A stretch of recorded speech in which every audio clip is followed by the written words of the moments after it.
Hello, and thank you so much for giving me this opportunity today to share my views regarding this International Women's Rights Day. I'm Marchand. I'm the president of the Student Council of EUTOPIA, and I'm going to answer some of the questions you asked me. Well, the first one is, do you usually actively celebrate International Women's Day, and how? So this is something I'm really involved in. I'm a really real convinced feminist, and I share important information regarding this issue every day on my social media accounts. However, I think that this International Women's Rights Day is more special because on that day I try to make sure that I raise awareness regarding issues all over the world, and some general figures, key issues. It could be, for example, equal pay, the end of excision, the right to abortion, the right to go to school for girls. It's really the idea that on that special day, everyone should be committed to share important information we have regarding every girl and woman on earth. And I think there is way too much to be discussed, but we still need to raise these problems and issues we're facing as women. The second question is, we can practically already hear the self-proclaimed devil's advocates shouting, if you really want equality, then why don't men have an international day? Why do women need 8th of March? And what would you say to these critics of International Women's Day? So I would say that unfortunately, even if we live in 2021, there are still many things to be done regarding gender equality. And I sometimes have the feeling that we are regressing on some issues in some countries. And that's why we need to teach women and girls that anything is achievable. We live in a world that is still full of prejudices, preconceived ideas about what women should do, what they should do as a job, how they should behave, what they should wear, how they should look.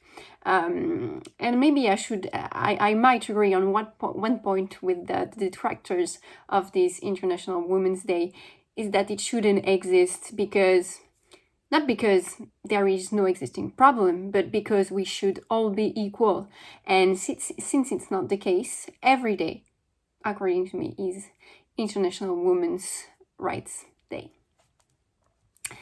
The third question is about more academic leadership.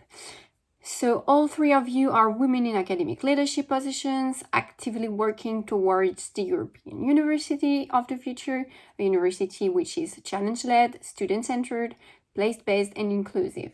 What led you to this career path? Did you always know the academic world? Was the right route for you? So, concerning me, since I was a child, I knew that I wanted to help others, and this would be done by teaching. So as far as I remember, I've always said to my parents that I wanted to be a teacher. And I think it is really key in my way of perceiving the world in which we live, is that I just love to learn and to give people the possibility to learn by themselves. And when I got my master's degree, I started working as a communication manager, and I really missed thinking by myself. So now I'm currently in my 3rd year of PhD, and what I love the most is research. And thus, this gave me this opportunity to be here and to be the president of the Student Council. And just being involved in EUTOPIA has been a truly revelation for me, and I think it is the perfect place to feel useful. Today I'm not sure if I still want to teach, but I definitely want to pursue a career in this academic field, because as I told before, education is really essential, and if we want to end all those gender equalities, I think education has a huge role to play. Which leads to the fourth question. So it starts with a quote. A leader isn't someone who forces others to make him stronger. A leader, first of all, we see that we've made in the quote him stronger, and there is no him or her.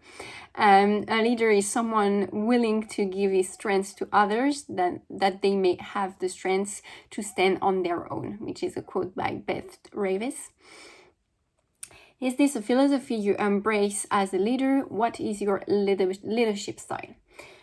So I completely agree with that quote, and I think I've been given the role of a leader several times, especially in that position I'm currently having, which is president of the student council. But I would maybe take the example of teaching, because I've been able to teach British history and research methodology at university the past years. And I really think you cannot get anything from people by forcing them to do what you expect. And this is something important to understand. Everyone has their own way of thinking, of perceiving the world, and I think this uniqueness is what makes us really stronger. So we should embrace it and not really encourage it. And just a good leader to me is someone who helps others become independent and able to think by themselves. A good leader is someone who is supportive, who listens, believes in others, while of course guiding them towards a defined objective. And this is also the role of the leader to determine this objective. And I think as women, we can have this sensitivity, and even if I don't like going into those prejudices like men are less sensitive than women, but I hope that women, due to our education, the way we were raised to take care of others, I think that leaders being women would be very, very profitable to the world we live in. The fifth question is, in your experience, would you say the academic word is still a typically male word, or has it evolved and become more inclusive? During a career, did you encounter obstacles that were for you and your female colleagues, but not for your male colleagues? Do you think there are different barriers from women of color? So I think that progresses are being made, and that's a good thing. But I can see that regarding research, especially in the physics, mathematics, and so on, we are still lacking some female researchers. It might not be always the case in human and social sciences, but it's still the case in more, let's say, scientific disciplines. For my experience, I haven't really experienced some disrespectful remarks when I was working in the academic field, which was not the case in the private sector, actually. And regarding the different barriers for women of color, I think it's absolutely true. And even if it's true for every person of color, it's even more important for women. So that's why we as at EUTOPIA, we try to be the most inclusive possible. And yes, it's the question of color is also really important in that feminism and in that inclusion. The sixth question is, what do you think is causing the lack of diversity in top leadership? What can women do to take these matters into their hands and actively contribute to changing this situation? So to me, there are many elements causing the lack of diversity in top leadership, starting with the question of becoming a mother. The fact that one day a woman might want to have children clearly still appears for many as an obstacle, and this has been seen during many interviews. I think many women have been asked, are you planning to have children? And this should not exist, because it's not because you have children that you can't properly do your work. So I think it's an obstacle, this fact of for some leaders seeing motherhood as a constraint. I think there is also the fact that in the collective mind there is still the idea that girls are weaker than boys, than women, than men, and thus women, according to those prejudices, would not be able to have big responsibilities. So that's why I think we need to teach our little girls and boys that they can do anything they want. And I really insist on teaching also our little boys. It's not only a question of, okay, girls, women, we are taking our responsibilities. I think men, boys have a huge role to play, because it also it's through them that we can achieve this equality. And if we don't teach our little boys that we are equals, it cannot work. And at the same time, for example, we need to teach our little girls that they can do anything they want, any sport they want, that there is no girly job, there is no girly sport. And if, for example, it's, again, a kind of cliche, but if a little boy wants to practice dance, well, go ahead. And if a little girl wants to do football, just go for it. And there is nothing that should stop you. Our gender should not determine what we can achieve in life, and this is something one needs really to understand at the youngest age. The seventh question is, do you think mentorship is important in helping you in your career journey? If so, why? Do you receive any form of support or mentoring as you move along? So I really like this question, because I think mentorship is always important, whether it is like official or not. I think we've all met this special person who was there for you, pushing you, encouraging you to be the best version of yourself. And for me, it's my research tutor, who is a professor of British history. Her name is Catherine Marchand. And I must say that she's a wonderful woman. I've known her for maybe 10 years now, and I don't think I would be here today without her support. I think we all need a referent, like someone you can rely on, and someone who trusts in you. And I truly hope that one day I'll be able to be someone else's mentor. Question 9. Gender equality is an explicit priority for the EUTOPIA Student Council. During the last EUTOPIA week, the Student Council organized a student conference on this very topic.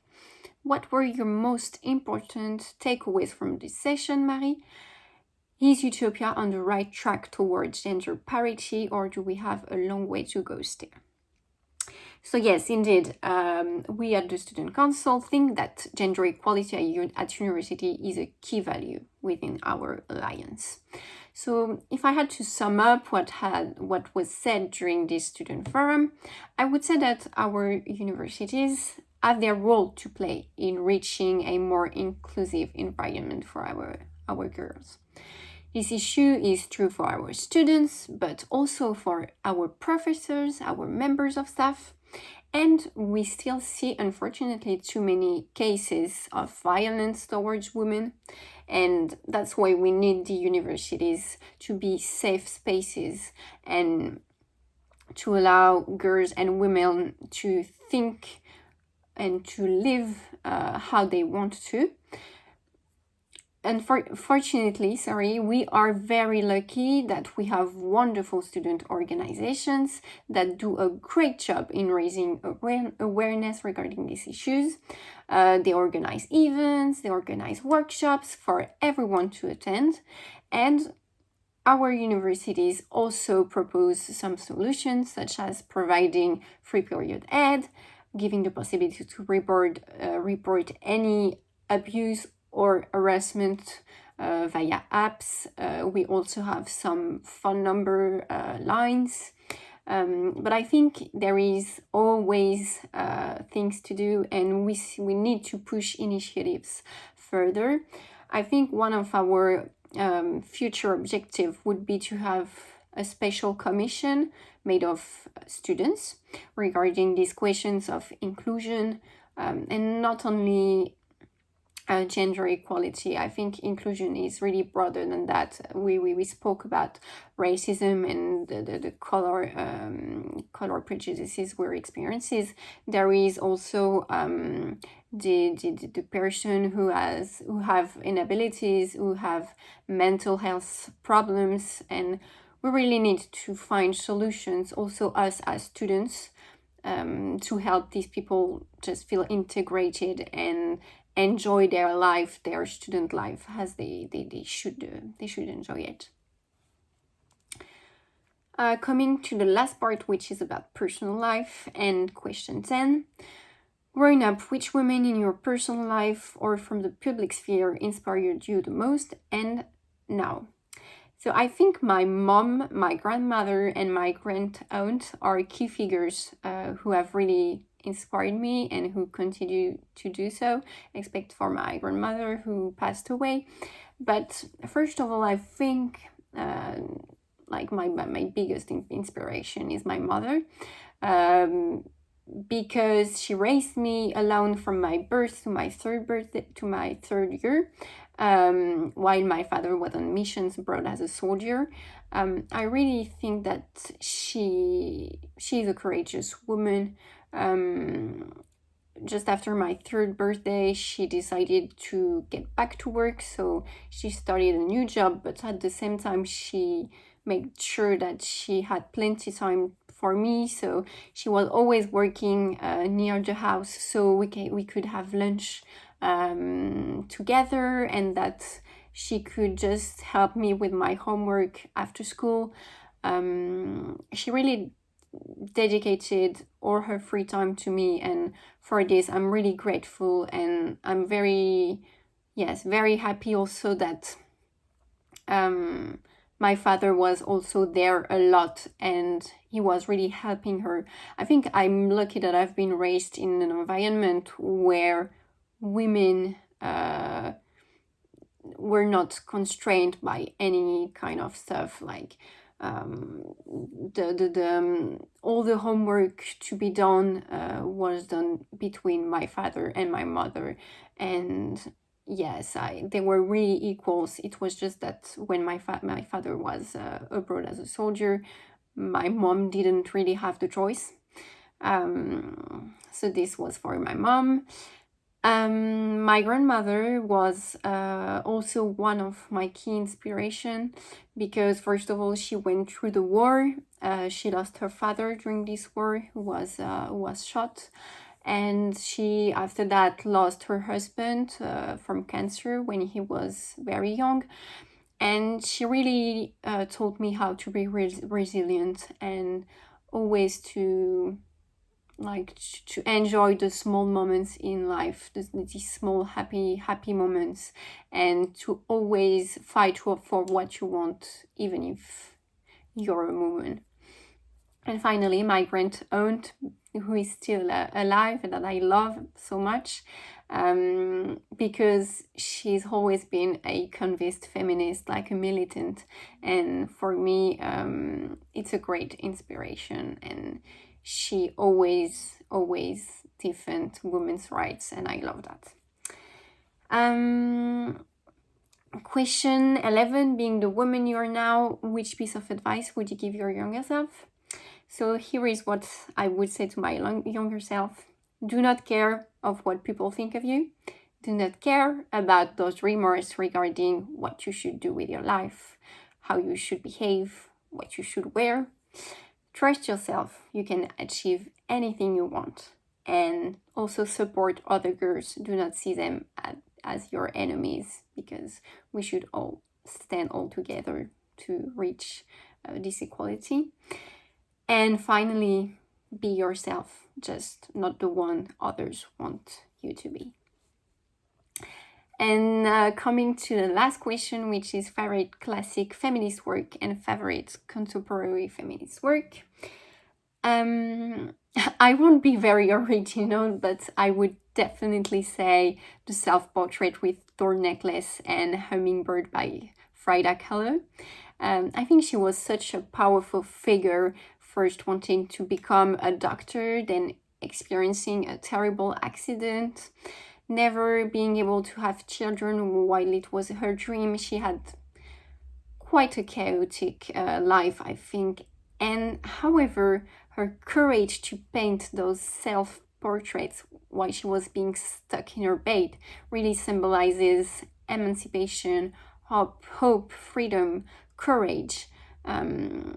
She's not only a key figure for Mexican women. I think she's an inspiration for every woman on earth. And also another one, just quickly, is Simone Weil, which is also, of course, mostly in France, but one of the many inspirations every woman should listen to. And I really find her inspiring. And unfortunately, when you listen to what she was saying before the government and the deputies, the members of parliament, sometimes it seems that nothing really changed. Like, there are issues that are still very, very relevant today. And for the contemporary feminist figure, I would say Fiona Schmidt, who is a French journalist. She has written an excellent book that I love, which is called Lâchez-nous l'utérus, en finir avec la charge maternelle. And she runs an excellent Instagram account, which name is Bordel de Mère. And it's made for all women out there, whether they want to have children or not, whether they can have some or not. And on that Instagram account, she publishes testimonies of women who always receive remarks on motherhood. She's an excellent analyzer, I think, and she always broadens my views. And that's what I love in feminism, is that I really love reading some stuff, learning, and then trying to fight to get this equality. Thank you so much.